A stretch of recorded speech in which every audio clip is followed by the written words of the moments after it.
Hello, Alex. Good afternoon. How you doing? I'm good, thank you. I'm good. Thanks for taking us the time out, especially in a busy schedule. Nice. I had the pleasure of meeting you at the boxing a few years back. It was James de Gaulle. I think it was Yeah. Eubank. I remember having a chat with you, and I remember thinking to myself, this guy would make a good Millwall manager. I think you were Preston manager at the time. Right. Um, so I'm just really keen to understand what kind of research you do into your clubs, or before you take the next step. You were out of work for a little while before you Yep. came into us.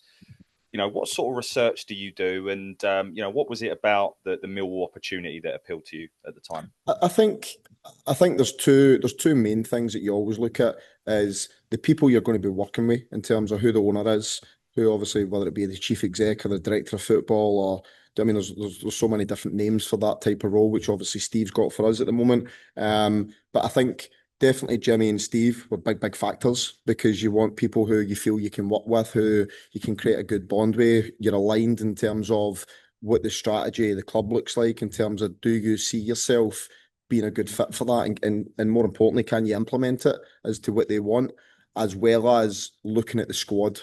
I think it's important as well that you go into a squad that you can look at and think that my sort of style that I would like to try and bring is going to suit the players at your disposal. Because if one or the other doesn't marry up, then yeah, that can be an issue. And we've seen probably examples over the years, some probably recently, some in the past, where somebody goes in and you're looking, you think, I don't think that's a good fit, and it ends up being the case that it doesn't really align. What I do feel is, I think my sort of working class background, my family's working class background, the way Millwall is, the grittiness that Millwall's got, what I was probably like as a player in terms of determination and tenaciousness and all those sort of characteristics, I think's embedded in Millwall. So, like you say, it felt like a good fit to me. What I will say, having came to the club now, but is the perception of Millwall to the reality of Millwall is a little bit different in the fact that although we've got this sort of hard exterior, which we have, we never sort of give up and we never sort of lay down, if you like, there is also a real sort of family closeness element within the club. And it's a great mixture. And for me, it's allowed me to settle in really well. Yeah, and you certainly have done. So that's great to hear, Alex. Thank you. My next question is related to, I guess, more on the pitch. Now, one of the problems we've had in recent years is our ability to score goals, right? And I think it's fair to say that is an obvious one that we need to try and address moving forwards. How do you plan to tackle that in the new season, and how much of that comes into your thinking in terms of formations? So, obviously we had Mihailo and Josh playing up top. You're not normally, I think it's fair to say, a two up top kind of guy, but you're always happy to flex. Yeah. So just trying to understand how you're thinking about approaching that this season. Well, it's two things, isn't it? So we didn't score a lot of goals as years have went by, as in general, Millwall. But what we have been is defensively really solid for a number of years. So what you find is if you're defensively solid, you're going to struggle to score goals because you've got more men behind the ball, and that's sort of how you're set up. What I have tried to do is be much more aggressive and try in terms of getting the ball back and pressure and getting after it. I think from January onwards, we went for about 16th in the league in terms of pressing the ball to in the second half of the season, we were number one in terms of pressure on how many passes the opposition have, basically. So that was something we moved on significantly. I think at the end of the season, I think for probably about the last 8, 9 games, we scored in every single game. Whereas if memory serves me right, I think in the first 9 games prior to me coming in, I think we'd scored maybe in 3 out of the 9 or whatever. So that was certainly an issue. As far as formations go and players are concerned, I more work it off the basis of you want to get your best players in the team. My job's then to come up with a sort of structure and a formation, if you like, or tactics that are going to incorporate who we would deem to be our most threatening and better players. And at that point, I felt Josh and Mihailo needed to be in the starting lineup. To give you a little bit of context, when I was at Sunderland, again, like you said, I'd never really played a sort of two up top, but I had Ellis Sims and I had Ross Stewart. So when I was there, we played a 3-5-2, which I'm not really a big fan of a back three, but I couldn't sort of fit them out my team. And I also had wingers who were a real threat, Jack Clark and Patrick Roberts. So again, I work back from let's try and find a way to get the best players in the team, providing obviously it gives the team balance and it gives the team the best chance of winning the game. And then for there, my job is how do I construct that and how do I put it together? And that's where we sort of landed, if you like, for the last maybe 8, 9 games of last season. Thanks, Alex. I think a part of it as well is just keeping some of the attacking talent we've got fit, right? And hopefully we can certainly do that. So, thank you. I'll hand over to Dan from Lions TV. Good afternoon, Gaffer. How are you? Yeah, very good. Good, good. I just want to say I appreciate your time as well, on top of what everyone else said. My first question is, I've seen you've been very vocal in the press and on Millwall, the website, etc., on Twitter, that you feel the togetherness at Millwall between the fans and the players is really big and bigger up than it has been at other clubs. Have you had any personal experiences what just led you to believe that? Obviously, Millwall fans are unique in the fact that when the team's doing well, they will back you 1,000,000%. But equally, if they don't like what they see, they'll quickly let you know. And I think that when you've got a fan base that's as passionate as that and like that, then what happens is it does have an effect on the team. So when the lads are doing great and the fans are behind them, that connection, I think, gets us another extra 10, 15% out the players. But equally, when things aren't going well, it can sometimes be difficult.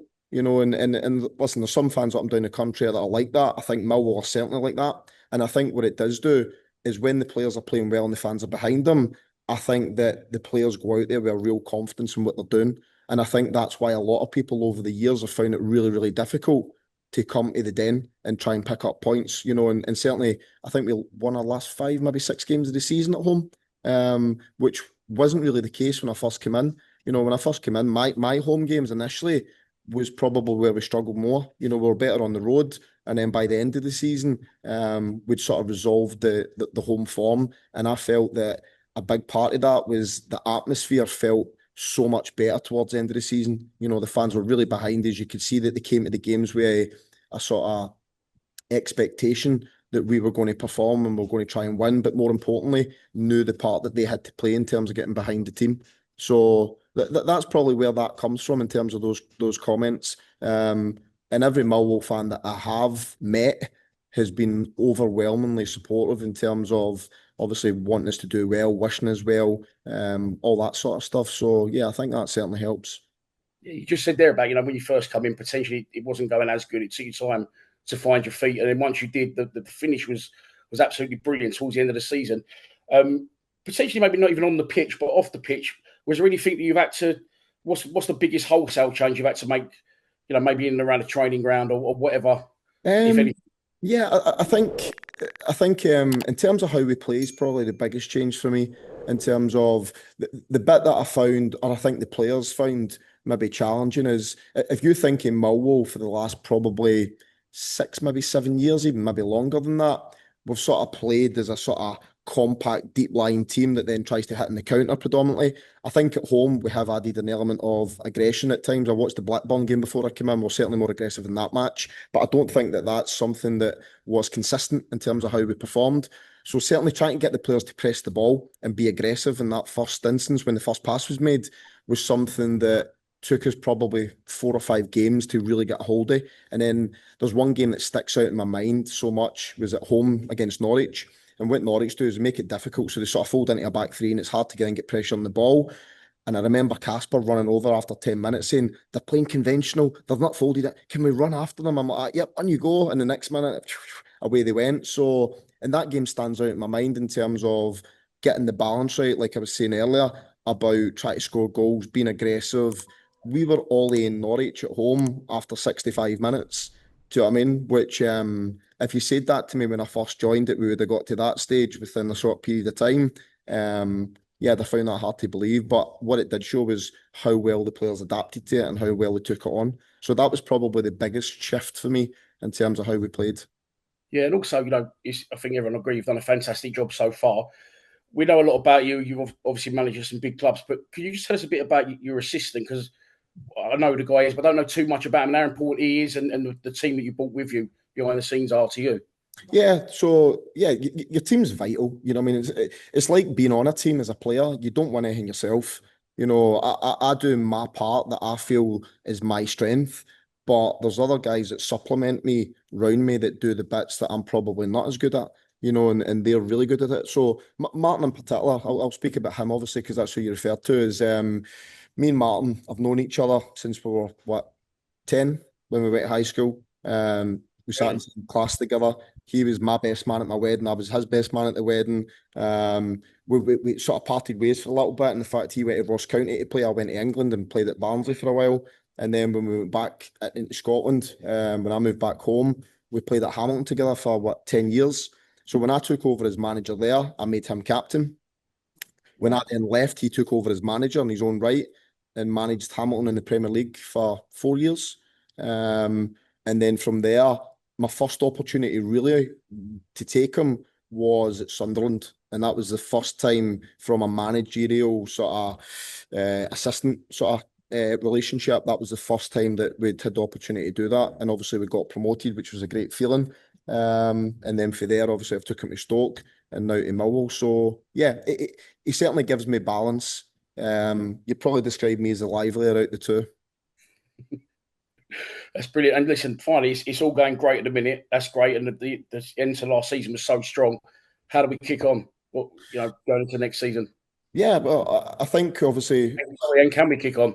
Yeah, but I believe we can. Of course you can. Yeah, I think what we want to do is try and improve, and try and improve, obviously, like we've touched on, is try to score more goals, try to retain the defensive solidity that we've had in the past, which we're synonymous with, making sure we develop players and we try to make them better.